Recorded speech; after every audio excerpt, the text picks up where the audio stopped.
Apesar de a maioria das atenções sobre as figuras lendárias do Velho Oeste se concentrar em pioneiros, foras da lei e figuras militares, existem inúmeras outras pessoas incríveis da fronteira ocidental, especificamente das comunidades nativas americanas. Vários desses ícones indígenas são famosos em toda a América. Essas histórias variam desde as lendas de figuras femininas, como Pocahontas e Sacagawea, até os registros detalhados de gênios militares, como Nuvem Vermelha e Jerônimo, até os mais fortes resistores, como Tecumseh e Touro Sentado. Existem muitos outros indígenas impressionantes, com histórias ainda não amplamente contadas, independentemente de sua profissão ou feitos de guerra. Os guerreiros que lutaram pelos direitos territoriais e outras questões de seu povo são frequentemente relegados a notas de rodapé, com textos focando apenas em alguns selecionados. Para destacar outras figuras destemidas e assuntos fascinantes que surgiram de origens nativas americanas durante o período de expansão para o Oeste, aqui estão dois lendários guerreiros indígenas do Velho Oeste.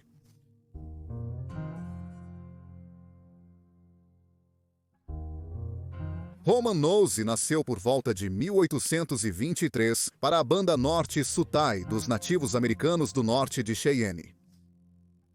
Quando criança, ele era mais frequentemente chamado pelo seu apelido, Bati, mas eventualmente cresceu para ser um guerreiro em treinamento e recebeu um nome mais nobre, este Okene, rebatizado para Roman Nose pelos colonos brancos na segunda metade do século XIX. Criado durante o auge do comércio de peles, Roman Nose cresceu em uma tribo militarista que aumentava suas forças conforme as relações entre colonos e indígenas pioravam. Roman Nose entrou na vida adulta com grande simpatia pelos Cheyenne, que em sua maioria desaprovavam a tomada de suas terras, mesmo com os tratados assinados. Não demorou muito para Roman Nose aplicar seus ensinamentos no campo de batalha e provar aos chefes de guerra ao seu redor que ele possuía as habilidades necessárias para liderar outros guerreiros na batalha. Roman Nose também foi questionado sobre seu desejo de chefia, desde jovem, mas disse à liderança tribal que seus esforços eram melhor empregados no campo de batalha do que em conselhos. Seus superiores concordaram com ele e, rapidamente, Roman Nose se tornou um baluarte nas ofensivas militares nas grandes planícies. Roman Nose destacava-se por suas habilidades de liderança e influência sobre outras bandas de guerreiros. Dizia-se que outros, tanto do seu lado quanto posando como seu inimigo, podiam sentir a bravura emanando dele. Ele também parecia o líder guerreiro. Roman Nose sempre assumia uma posição de comando no campo de batalha, pronto para implementar táticas astutas admiradas por todos. Por exemplo, ele assumiria o comando de uma linha de tropas do exército, correndo paralelamente dentro do alcance do rifle, eliminando o estoque de munição das tropas dos Estados Unidos da América e forçando-os a desperdiçar tempo e recursos. Roman Nose era tão temido e aclamado pelo exército dos Estados Unidos da América e colonos locais que acreditavam que ele era o chefe de toda a nação Cheyenne. Roman Nose aceitou a repreensão serenamente, abraçando seu papel como um guerreiro essencial para os Cheyenne. Ele se opôs diretamente à ideia de um grande avanço para o oeste e para as grandes planícies, e jurou sua vida para fazer o que fosse necessário para combater a migração. Na verdade, Roman Nose era tão veementemente contra o avanço e a industrialização dos pioneiros, que se dizia que jamais se renderia ou cederia aos Estados Unidos, nunca foi uma opção para o guerreiro Cheyenne. Para se preparar para a batalha, Roman Nose dedicou muito tempo à medicina e rituais espirituais. Todos os dias eram dedicados a horas consecutivas de trabalho para fortalecer sua mente e espírito. Havia várias vezes que Roman Nose seria o último a chegar no campo de batalha, pois ele passava mais tempo em oração, pedindo bênçãos para o conflito iminente do que qualquer outro guerreiro.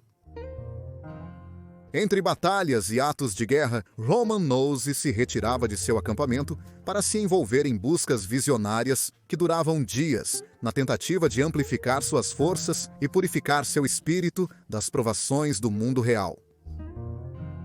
Essas práticas forneciam a Roman Nose uma coragem inesgotável, assim como seu lendário cocar de guerra, famosamente associado ao guerreiro Cheyenne. Dizia-se também que o cocar de guerra estava repleto de poderes espirituais como proteção durante a guerra. Foi dado a Roman Nose por um curandeiro, anteriormente conhecido como Ice. Ice construiu o cocar de guerra ele mesmo e disse a Roman Nose que, seguindo diretrizes estritas, o cocar impediria que a bala de um homem branco o atingisse e matasse. As diretrizes eram as seguintes: Red Cloud não podia apertar a mão de um homem branco, nem comer alimentos tocados por objetos de ferro. Roman Nose foi avisado que, se desobedecesse às diretrizes, seria morto em batalha. Algumas lendas dizem que a quebra das diretrizes é o que selou o destino de Roman Nose. Porém, 8 anos antes, Roman Nose começou seus quase 10 anos de esforços guerreiros espirituosos de qualquer Cheyenne ou nativo americano das grandes planícies. Esses anos começaram na trilha de Oregon, onde atravessava terras Cheyenne. Um grande evento viu Roman Nose atacar uma caravana de Mormons migrantes a caminho de Salt Lake City. Enquanto o gado era defendido no meio do círculo de carroças, os poucos homens Mormons do lado de fora não eram páreo para as táticas de Roman Nose. Enquanto ele corria ao redor das carroças em inúmeros círculos, os Mormons eram derrubados em sucessão. Algumas das outras realizações lendárias de Roman Nose aconteceram fora do campo de batalha, em outras esferas da vida. Uma dessas façanhas milagrosas ocorreu em uma caçada a bisões com seu cunhado. Os dois guerreiros decidiram caçar, seguindo as regras de uma caçada de um único flecha para matar, pois cada homem tinha um único tiro para abater um bisão inteiro. Enquanto Roman mirava para matar o bisão à sua frente, seu cunhado puxou a corda do arco com muita força e a flecha disparou alto no ar. Pensando rápido, Roman Nose disparou sua flecha em seu próprio bisão antes de montar seu garanhão em alta velocidade, pegando a flecha desgovernada no ar com sua mão nua e encaixando-a em sua corda de arco, matando um segundo bisão em um único movimento. Seu cunhado seria eternamente grato a Roman Nose por ter salvado sua reputação no acampamento. Roman Nose também era conhecido por ajudar seus amigos e aliados mais próximos socialmente. Em uma encantadora história, ele conversava com um amigo querido de uma banda Sioux. O amigo Sioux contava a Roman Nose sobre uma garota Cheyenne por quem estava atraído, apesar das muitas tentativas fracassadas de cortejá-la oficialmente. Roman Nose disse ao amigo que o ajudaria e depois se aproximou da garota Cheyenne. Ele pediu à garota que voltasse na noite seguinte, momento em que os relacionamentos eram acesos nas tribos das planícies, para fugir e passar a lua de mel entre seus amigos Sioux. Claro, a noite seguinte chegou, e a garota Cheyenne encontrou o amigo Sioux de Roman Nose em vez do próprio guerreiro Cheyenne. Ela não percebeu seu erro até o dia seguinte, no entanto, e acabou vivendo uma vida feliz com um homem que agora devia seu bem-estar pessoal e familiar a Roman Nose. De volta ao campo de batalha, o grande guerreiro Cheyenne estava adicionando à sua lista de aventuras lutando contra o avanço dos colonos brancos. Após o horrível massacre de Sand Creek, no leste do Colorado, em 1864, Roman Nose liderou ofensivas em vários locais euro-americanos, como a Batalha de Julesburg, em 1865, seguida por conflitos menores no sul de Wyoming, e ao longo do Vale Platte, em Kansas e Nebraska. Mais tarde naquele ano, após a aprovação do Tratado de Little Arkansas, ao qual Roman Nose se opôs, ele se juntou a várias bandas militares da tribo Cheyenne, incluindo os revolucionários Dog Soldiers da fama Cheyenne. Essas ofensivas visavam proteger as sagradas áreas de caça próximas ao rio Smoky Hill e outras terras ancestrais no Vale Republicano. Roman Nosey finalmente encontraria seu destino no lugar pelo qual é verdadeiramente mais lembrado: a batalha final e proteção jurada dos direitos territoriais dos Cheyenne, chamada de Batalha em Beecher Island.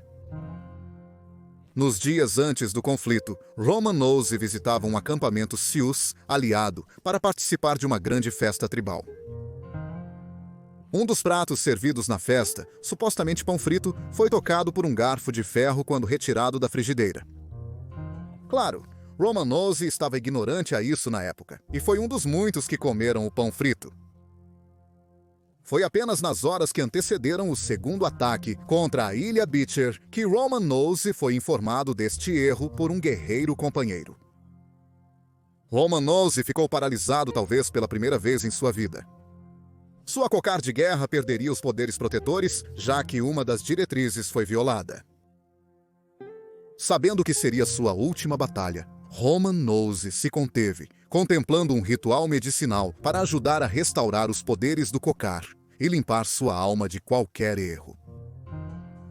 No entanto, esse momento nunca chegou, pois uma Cheyenne mais velha, chamada White Contrary, se aproximou de Roman Nosey e o repreendeu por não se juntar aos seus companheiros guerreiros na Ilha Beecher.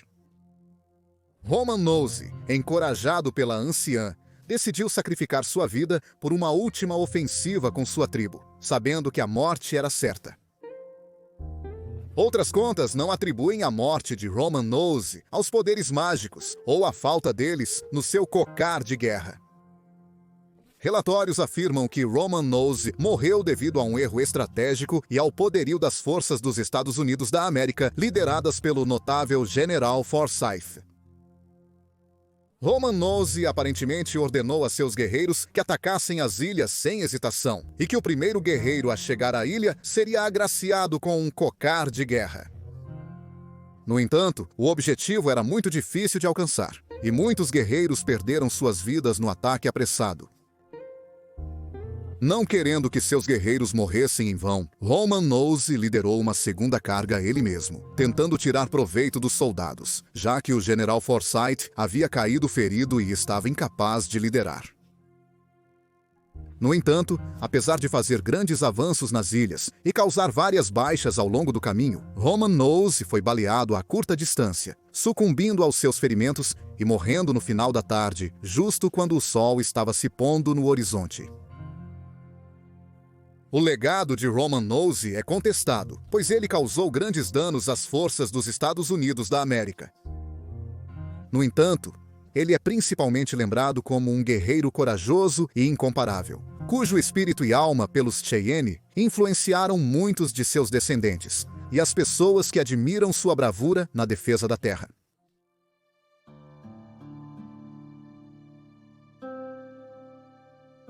A história de Kim Powassan, conhecido coloquialmente como Capitão Jack, nos leva de volta à primeira metade do século XIX, no território ancestral do povo Modoc, localizado perto do Lago Tule, na atual fronteira da Califórnia e Oregon. Muitos detalhes sobre a infância de Kim Powassan são desconhecidos. Ele era conhecido por estar intimamente ligado aos seus companheiros da tribo Modoc, que viviam há séculos em uma faixa de 5.000 acres na costa do Pacífico. No entanto, a paz deles não era infinita quando a colonização da América atingiu o noroeste do Pacífico e deslocou muitas pessoas de origens indígenas.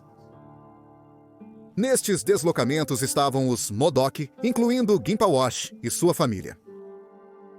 Em 1864, um grande número de colonos europeus se mudou para a área e começou a pressionar o povo Modoc. Eles estavam ansiosos para usar as terras férteis ao redor do Lago Tule para seu próprio benefício, ignorando a soberania existente no território por gerações. O povo Modoc tentou resistir, junto a outros grupos. Alguns dos poucos colonos que já moravam na região e conviviam em paz com os Modoc compartilhavam os sentimentos com seus vizinhos indígenas. Não havia necessidade de perturbar a harmonia. Claro, Com o envolvimento do governo federal dos Estados Unidos e a infusão de forças militares na região, esses apelos foram rapidamente negados. Como resultado, Quimpauash e seu clã foram removidos de seu território ancestral e deslocados para a Reserva Klamath, uma terra tribal mandatada pelos Estados Unidos da América, no sudoeste de Oregon. Os esforços de remoção logo se mostraram intoleráveis para todos os Modocs envolvidos. A Reserva Klamath, especialmente o povo Klamath, eram antigos rivais dos Modoc próximos ao Lago Tule e tinham populações maiores. Os Modocs sentiram-se oprimidos e rejeitados. Estar em terras Klamath implicava conflitos internos e maus tratos a certas pessoas pelos Klamath. Afinal, era a terra deles, e os Modoc sentiam uma raiva crescente. Eles estavam insatisfeitos e não permitiriam que seu povo vivesse com desconforto, sendo Quimpauash o principal entre eles. Em 1865, Quimpauash já havia deixado sua marca na tribo Modoc e nos colonos e oficiais dos Estados Unidos da América que se opunham à sua liderança. Apelidaram o guerreiro de Capitão Jack, mais como um insulto do que como um pseudônimo. Quimpauash, no entanto, desafiou o mandato injusto dos Estados Unidos no mesmo ano, liderando um pequeno grupo de volta para suas terras ancestrais ao longo da fronteira com a Califórnia. O reencontro, porém, foi efêmero. Em 1869, o exército dos Estados Unidos da América forçou os Modoc a irem para o norte e se estabelecerem na Reserva Klamath. Desobedecer também não era uma alternativa agora. Quimpauash permaneceu imperturbável novamente. Ele retornou ao sudoeste de Oregon apenas para descobrir que o sustento do povo Modoc que ficou por lá permaneceu o mesmo. Suas famílias e aliados estavam infelizes e não eram bem-vindos. Não havia como continuar vivendo. No segundo ato de desafio, Quimpauash reuniu centenas de companheiros da tribo Modoc para retornar à região do Lago Tule, na Califórnia, mais uma vez, desta vez sem planos de voltar. Em abril de 1870, os Modocs partiram pela última vez para reivindicar seu território ancestral. Ao longo dos próximos anos, Quimpauash e o resto de sua tribo foram apresentados a um influxo adicional de colonos brancos que se mudaram para a área do Lago Tule. Os colonos estavam insatisfeitos com o retorno dos Modoc e começaram a reclamar para o governo dos Estados Unidos da América. Os Estados Unidos reagiram rapidamente, passando a maior parte de 8 anos, forçando os Modoc a permanecerem na Reserva Klamath. Para iniciar a próxima remoção, o governo federal recorreu a Thomas Brandon O'Neill, superintendente do Bureau de Assuntos Indígenas, para contatar o oficial comandante em Fort Klamath e reunir tropas para persuadir Quimpauash e seu grupo a partir. Em 29 de novembro de 1872, tropas dos Estados Unidos da América encontraram Quimpauash e seu acampamento no Rio Perdido, na região conhecida como Travessia do Emigrante. A facção do exército, liderada pelo capitão James Jackson, primeiro solicitou que Quimpauash e o restante da tribo Modoc saíssem pacificamente. Quimpauash sentiu a força do novo grupo de soldados e concordou em voltar para a Reserva Klamath. Contudo, o problema persistiu. Após concordar em deixar a fronteira, o capitão Jackson solicitou que Quimpauash e seu grupo de guerreiros se desarmassem. Foi a primeira vez que o subchefe Modoc foi solicitado a fazer tal coisa, mas lentamente obedeceu, assim como seu grupo atrás dele. Não foi até um confronto verbal estourar entre outro guerreiro Modoc, chamado Scarface Charlie, e outro sargento do exército que a verdadeira violência começou. Quando os dois adversários não conseguiram desescalar a discussão, eles sacaram seus revólveres e dispararam uma rodada a cada, ambos homens errando o alvo. O conflito encorajou os homens a retomarem suas armas e atirar contra as forças dos Estados Unidos da América. Após minutos de batalha, Kim-Pawashi convenceu seus homens a recuar e abandonar seu acampamento no Rio Perdido, enquanto o capitão Jackson ordenava seus soldados a se alinharem e esperarem reforços antes do próximo incidente. Após a Batalha do Rio Perdido, Kim-Pawashi levou os membros restantes dos Modoc para as camas de lava no norte da Califórnia, para oficialmente montar sua defesa. As camas de lava eram o campo de batalha militar perfeito, com seu sistema natural de trincheiras para defesa e cavernas para proteção de mulheres e crianças não combatentes. Levou meses para um exército reforçado dos Estados Unidos da América localizar Kim-Pawashi e seu povo, sendo finalmente detectados em 17 de janeiro de 1873, quando um ataque oficial foi lançado pelo general Edward Canby. 35 de seus homens morreram no conflito, sem baixas para os Modoc. Com a Guerra Modoc em andamento, Kim-Pawashi começou a elaborar uma estratégia para encerrar o conflito definitivamente. Seguindo os costumes militares Modoc, os conselheiros do guerreiro acreditavam que se ele e seus homens eliminassem o general Canby, líder do exército dos Estados Unidos da América, eles iriam embora, e a paz seria restaurada nas terras ancestrais dos Modoc. Kim-Pawashi não estava tão entusiasmado em eliminar o general Canby e optou pela oferta de uma comissão de paz federal do governo dos Estados Unidos da América. Isso o colocou em menor favor com alguns dos membros da tribo Modoc, especificamente os Warhawks, que vinham aumentando em números e influência durante os meses de conversas de paz. Kim-Pawashi queria ser levado a sério e eventualmente concordou com o plano original de mirar o general Canby.